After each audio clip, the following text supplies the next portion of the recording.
there everyone, welcome back to Let's Play The Legend of Dragoon. Time to begin the final dungeon of Disc 1, the Black Castle in Kazas, which is also a town.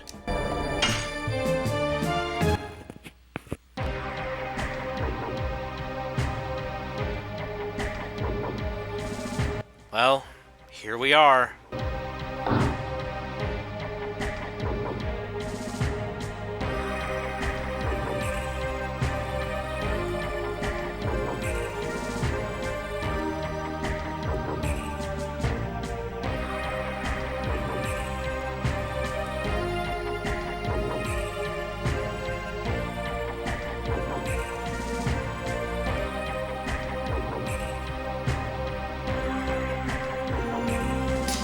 Yeah, I wouldn't be so sure of that.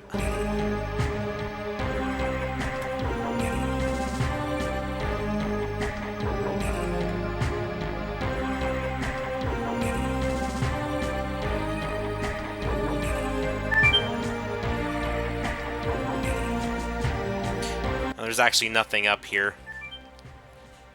I was thinking there was a Stardust up there. Actually, that's somewhere else. There is a Stardust here, though. Anyway, I love the atmosphere in this place. I don't know, this is, the music here is so, like, it's dark and it's got kind of a depressing feel to it, but you'll understand why that is as we get a little further into this place. I will say, this is one of my favorite parts of the entire game, though. The whole final act of Disc 1.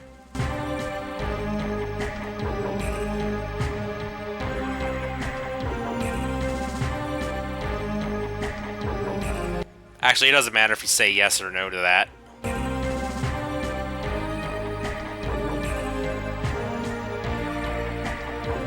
I don't even know why I said yes. Obviously, we don't want to be mercenaries for Sandora.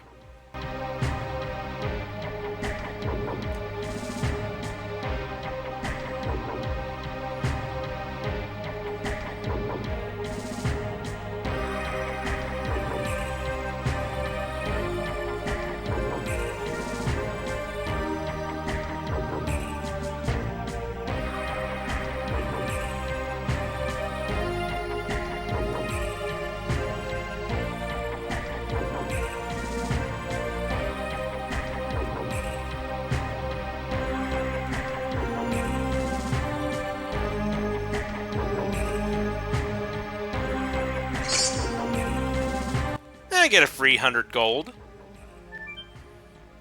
Now up this ladder we'll find a Stardust and a treasure chest.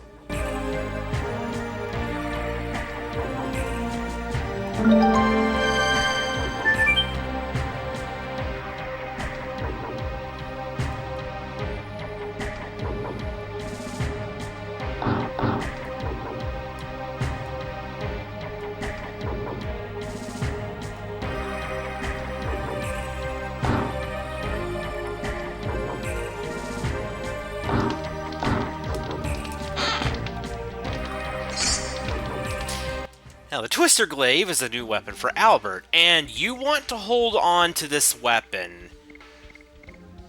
Wait, why the heck am I going into the additions for? Anyway, the Twister Glaive is a wind elemental weapon for Albert, and its element is the precise reason for why you want to hold on to it until much, much later in the game. That is, if you plan on using Albert. If you don't plan on using Albert, then don't even worry about it. But if you do plan to be an Albert user, then I highly recommend saving that, because it really helps during a specific boss much later on.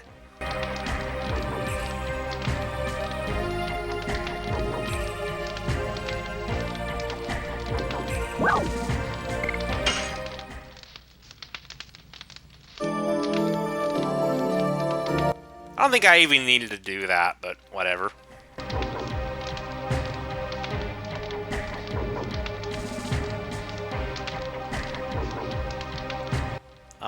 Wasn't there a way to get back there?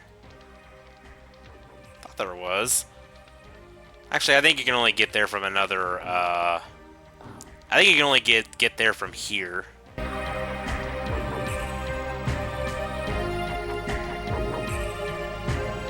Hey, sir, will you get out of my way? Thank you.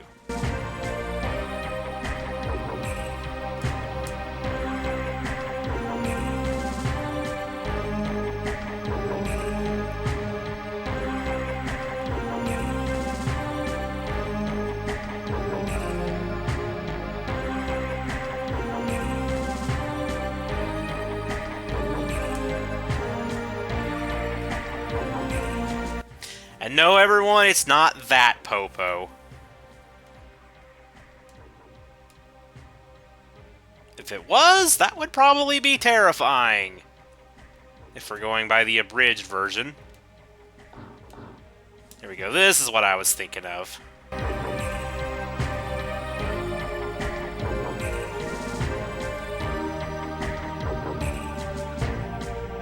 That is true, it really does, but you gotta know when to shout and when not to shout. Best not to do it when you're around a lot of other people.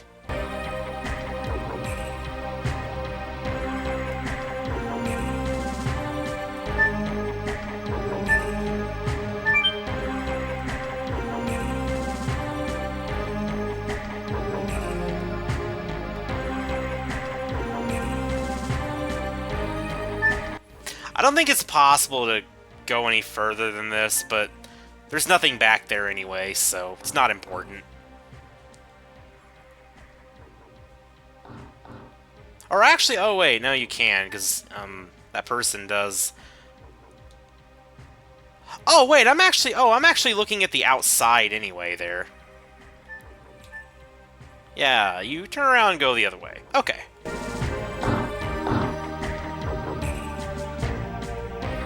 Hey, kid, will you move, please? Thank you.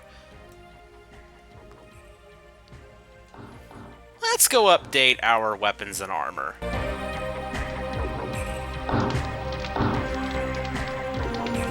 Oh, get a load of this guy.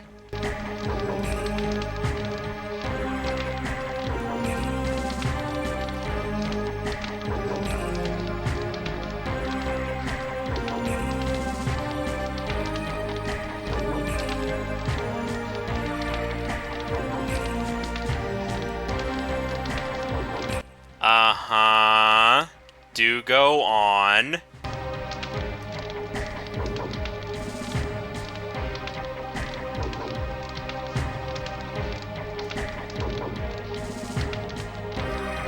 Where did you get that?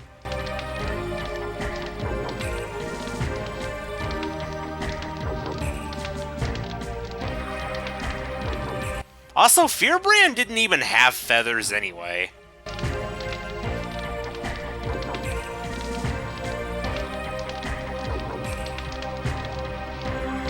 Yes, it was us!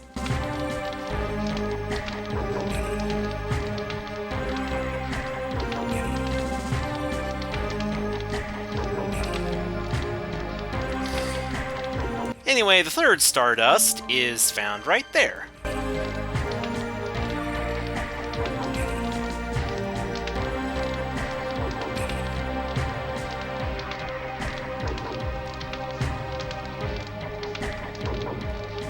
Yeah, sure, I'll buy your stuff.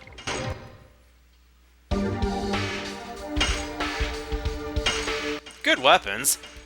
Finally, Dart gets a new sword.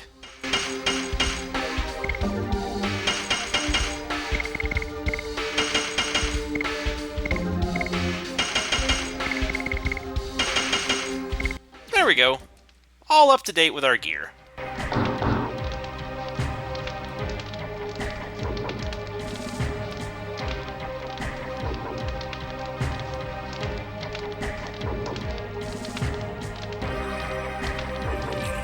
Over here? I know there's no Stardust in here, but nah, there ain't nothing around here. I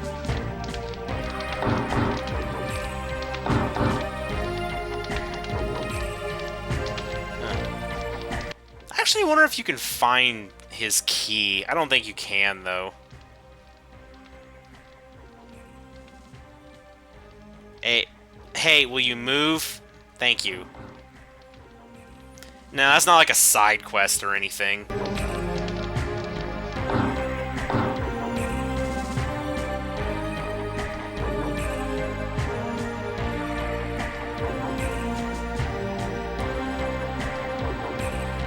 Well, there's the castle entrance, but it appears to be guarded.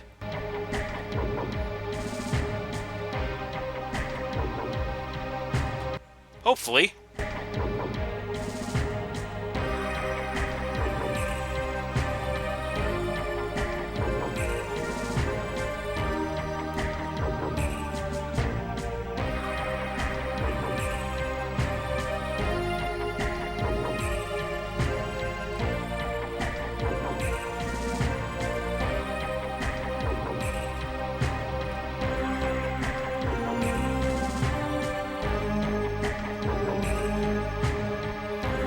Now we're getting to the reason that I really love this part.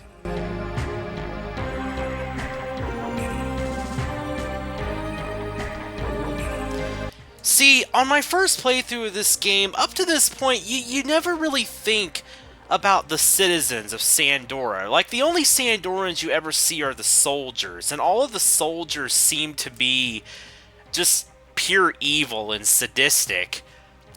But when you actually get to the Imperial capital, though, and you see how the war is affecting the civilians, like, you actually feel bad for them.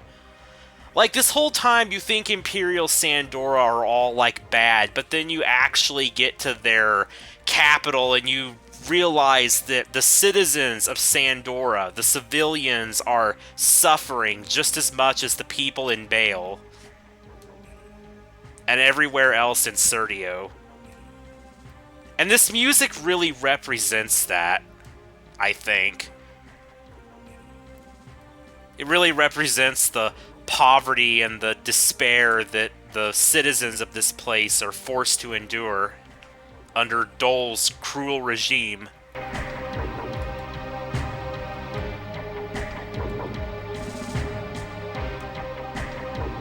Wow! It's a Stardust.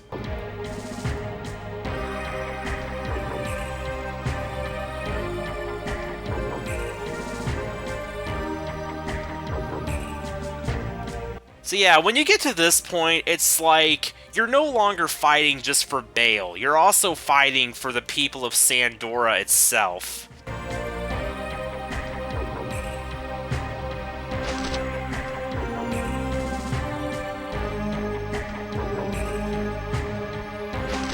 It also makes you wonder just how many of the soldiers are truly evil.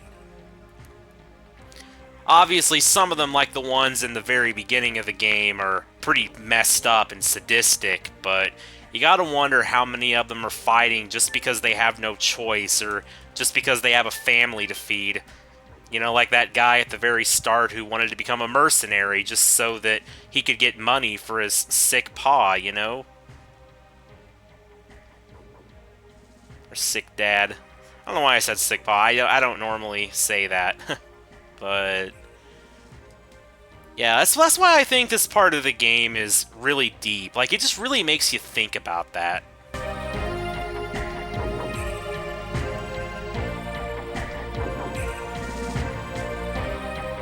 Like, this game does a good way, like, not a good way, this game does a good job of showing that it's not the people of the country that are bad, it's the ruler of the country. Oh. We need to talk to him, but let's go in here first. By in here, I mean in here.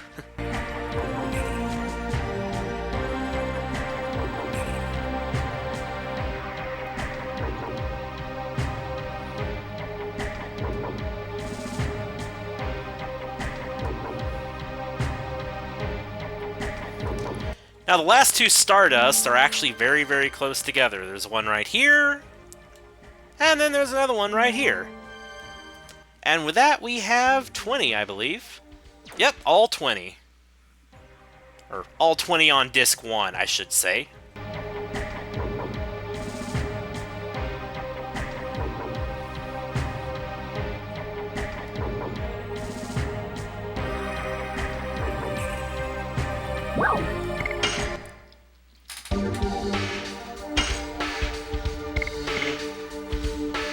Definitely buy a few of these.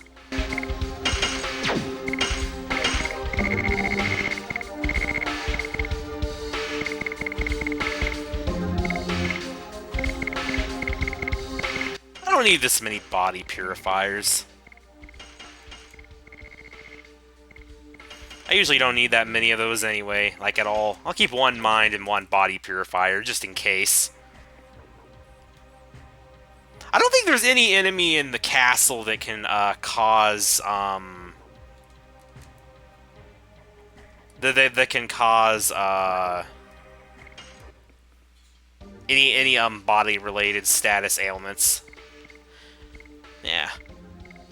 Fake shield is basically a weak version of the night shield, although it's yeah. So is the fake power wrist. It's like a fake version of, well, the power wrist, obviously. I actually always buy these things anyway. Even if I lose a little bit of defense over it.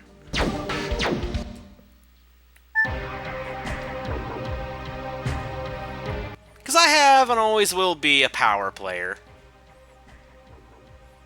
Of course, that doesn't mean that I never prioritize defense and I never use strategy or anything like that.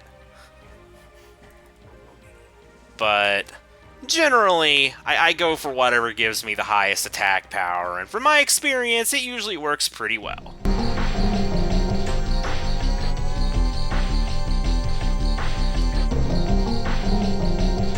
Besides, later on we get an accessory that increases both defense and attack power.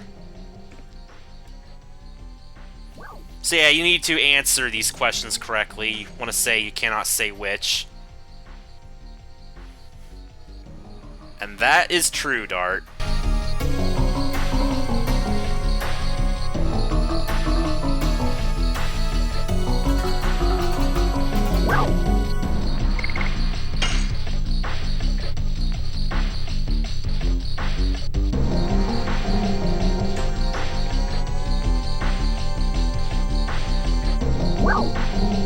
It's to protect something.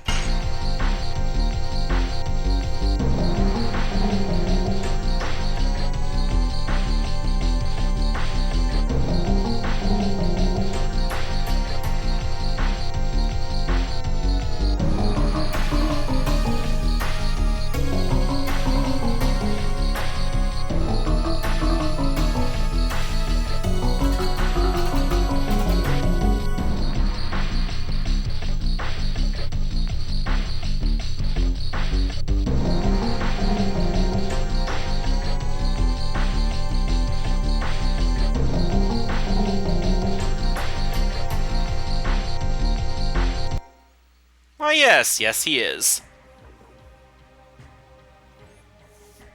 Look, he just backflips all the way down, all the way across those things and down the ladder. How do you backflip down a ladder? Like, seriously.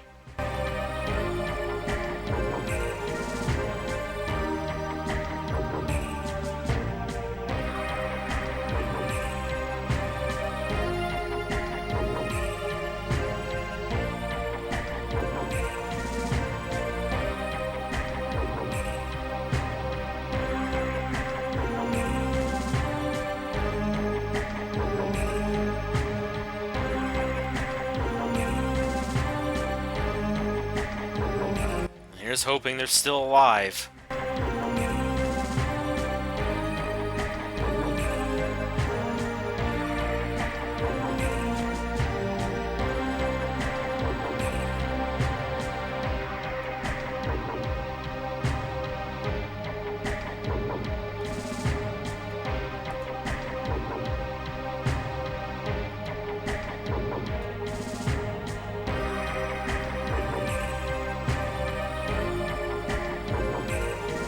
Well, we've already prepared, so let's get on with it.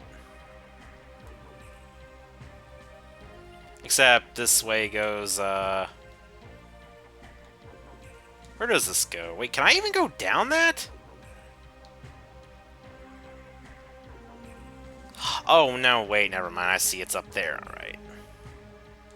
Yeah, where does this go? Actually, I almost never go this way. Where does this take me?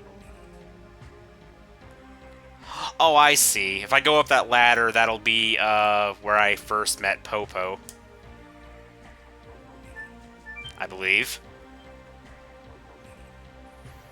Yeah, I can't remember the last time I ever actually backtracked and, like, went back to the town at this point, because I usually just go straight on to the castle, so I was wondering what was down that way.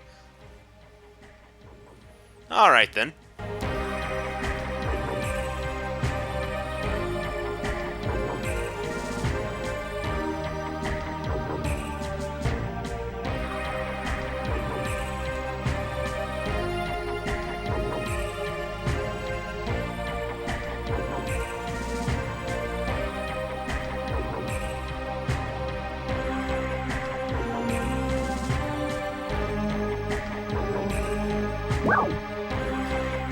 Alright, then.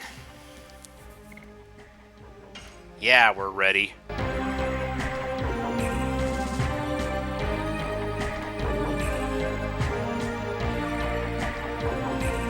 I was gonna end the episode right there, but actually I'm gonna wait just a little bit here.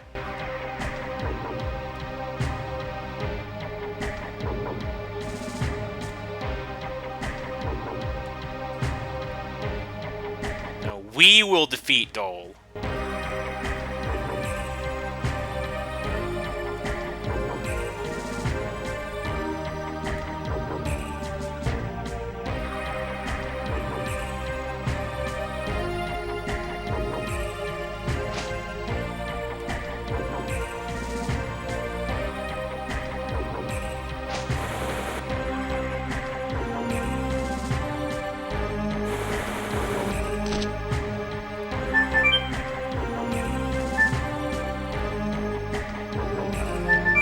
So yeah, this right here is kind of a side-scrolling segment, although it's not truly side-scrolling. You can kind of run forward and back a little bit, or up and down a little bit, I guess I should say.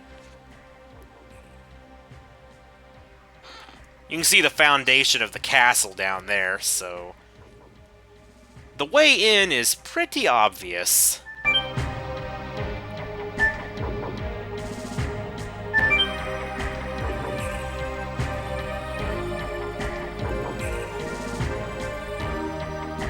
That's a dead end.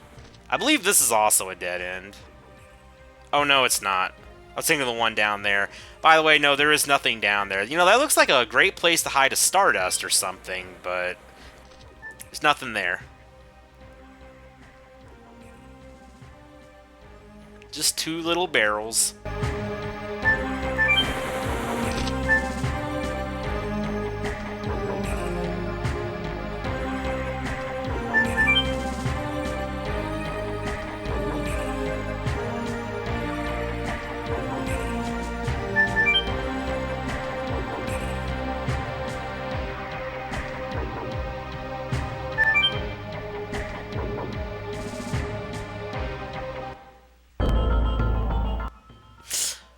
And we have infiltrated the Black Castle. Next episode, straight into the heart of the enemy lair.